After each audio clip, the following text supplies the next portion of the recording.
Lumen nomor 11.916, 21 Maret 2025.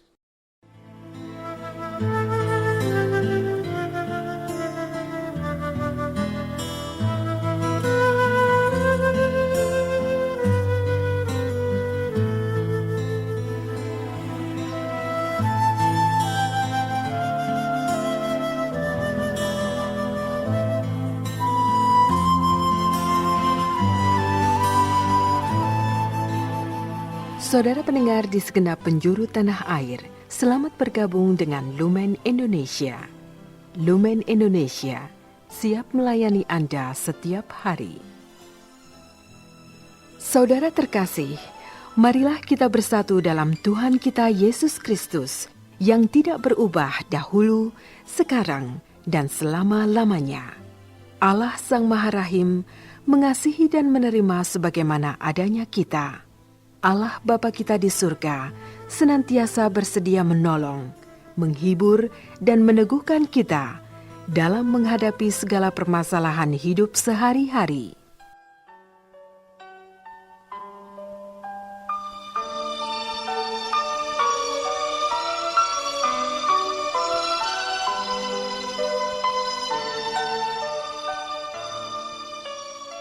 Saudara-saudari, marilah kita mendengarkan renungan dengan judul Gereja Kebun Anggur yang Baru.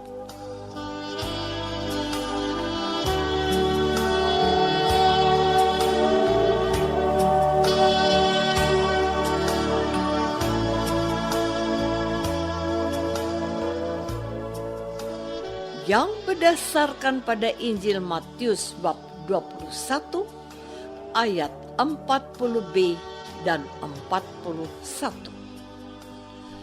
Apakah yang akan dilakukan dengan penggarap-penggarap itu? Kata mereka kepadanya, ia akan membinasakan orang-orang jahat itu, dan kebun anggurnya akan disewakannya kepada penggarap-penggarap lain yang akan menyerahkan hasilnya kepadanya pada waktunya.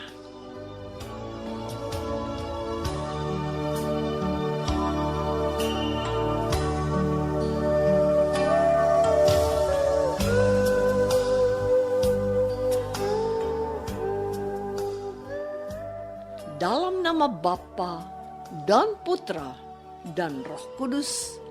Amin. Saudara-saudari terkasih dalam nama Tuhan Yesus Kristus. Tuhan Yesus memberi pengajaran kepada para pendengarnya yang adalah orang-orang mantan pemeluk agama Yahudi melalui sebuah perumpamaan. Mereka ini adalah orang-orang yang sudah sangat familiar dengan sejarah perjalanan bangsanya. Perumpamaan yang oleh redaksi diberi judul Perumpamaan tentang penggarap-penggarap kebun anggur, menceritakan tentang tingkah laku bangsa Yahudi, umat pilihan Yahweh.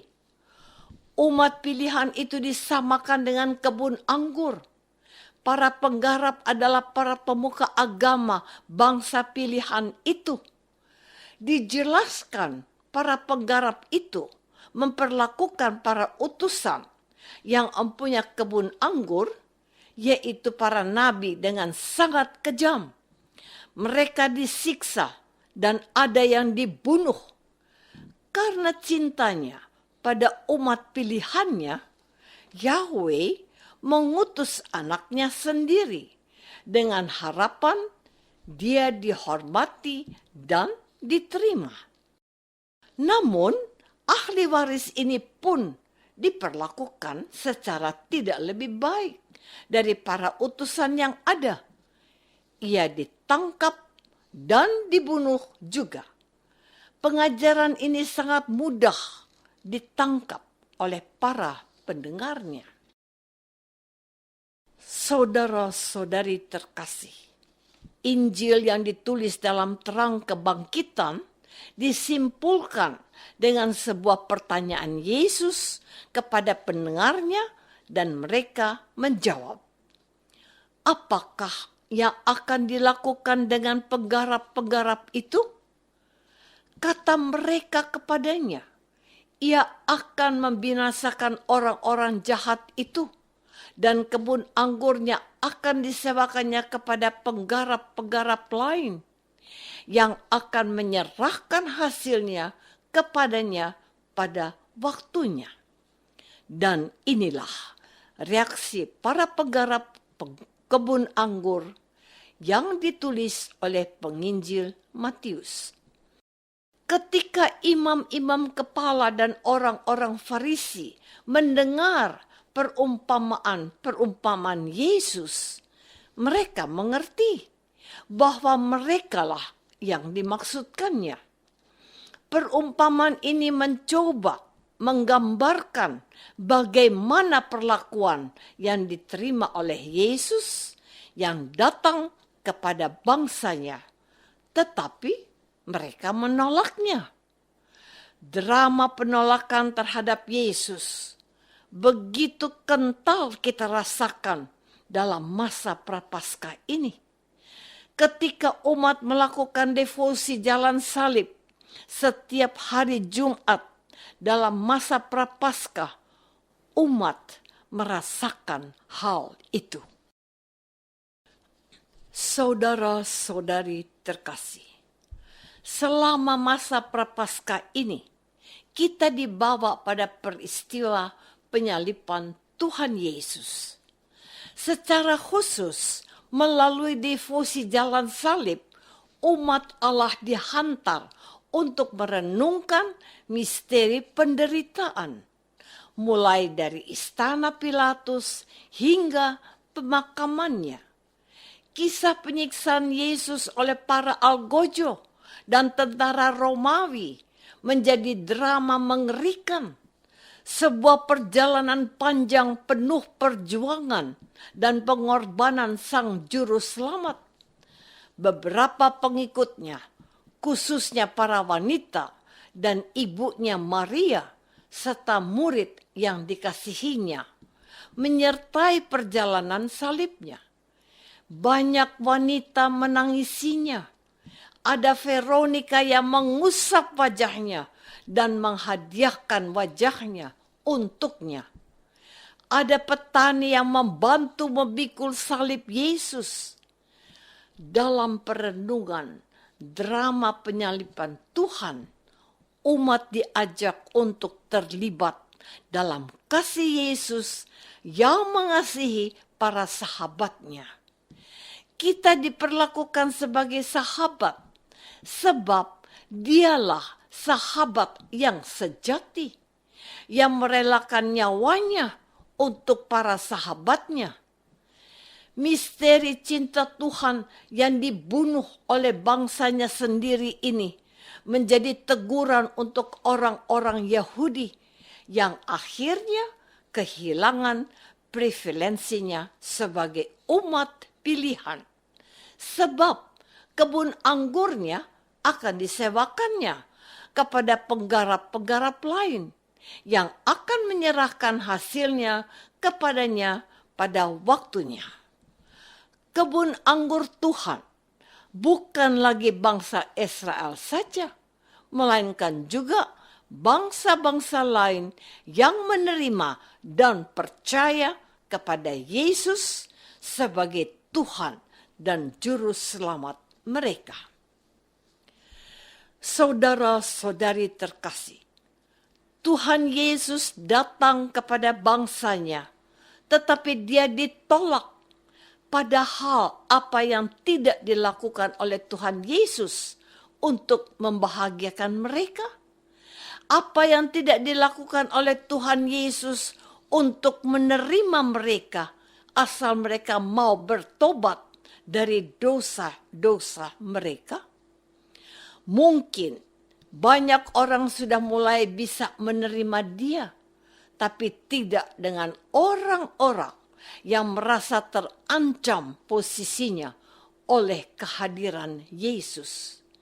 Mereka itu adalah imam-imam kepala dan orang-orang Farisi serta ahli-ahli Taurat, bahkan kaum Saduki dan Herodian. Mereka yang sepertinya bermusuhan, mereka bersepakat untuk melawan Yesus dan berusaha melenyapkan Dia. Inilah catatan Matius hari ini. Dan mereka berusaha untuk menangkap Dia. Tetapi mereka takut kepada orang banyak, karena orang banyak itu menganggap Dia nabi. Apakah ini menghentikan niat jahat mereka? Tidak. Mereka terus mencari-cari kesalahan Yesus, bahkan masuk dalam lingkaran persekutuan Yesus dan menggunakan Yudas untuk menyerahkan Yesus. Dan mereka berhasil menangkap dan akhirnya membunuh Yesus. Karena kesalahan para pemuka agama Yahudi, kita mendapatkan berkat dan kita diselamatkan Yesus.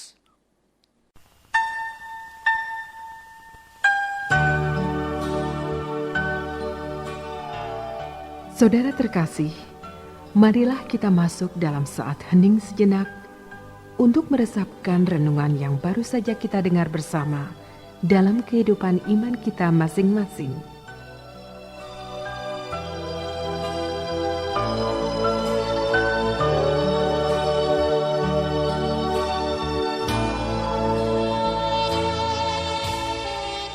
Apakah aku bersyukur pada Allah yang mengasihi aku dalam Yesus yang wafat? Marilah kita berdoa. Bapa yang Maha Baik, kami diingatkan melalui perumpamaan hari ini agar tidak bertegar hati dan menyambut tawaran Allah yang menghendaki kami selamat oleh Kristus Yesus yang wafat bagi kami. Mampukanlah kami untuk setia kepadanya dan bertobat untuk menguduskan diri kami. Demi Yesus Kristus, Tuhan kami. Amin. Semoga kita semua selalu dinaungi dan dibimbing oleh berkat Allah yang Maha Kuasa. Dalam nama Bapa dan Putra dan Roh Kudus. Amin.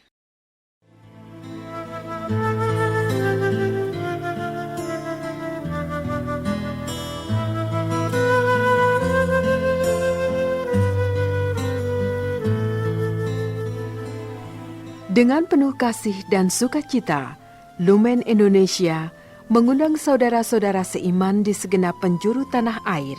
Sekiranya ada tanggapan ataupun saran, kirimkan surat Anda ke Lumen Indonesia. Terima kasih atas perhatian Anda. Sampai berjumpa lagi dengan Lumen Indonesia pada waktu dan gelombang yang sama esok hari.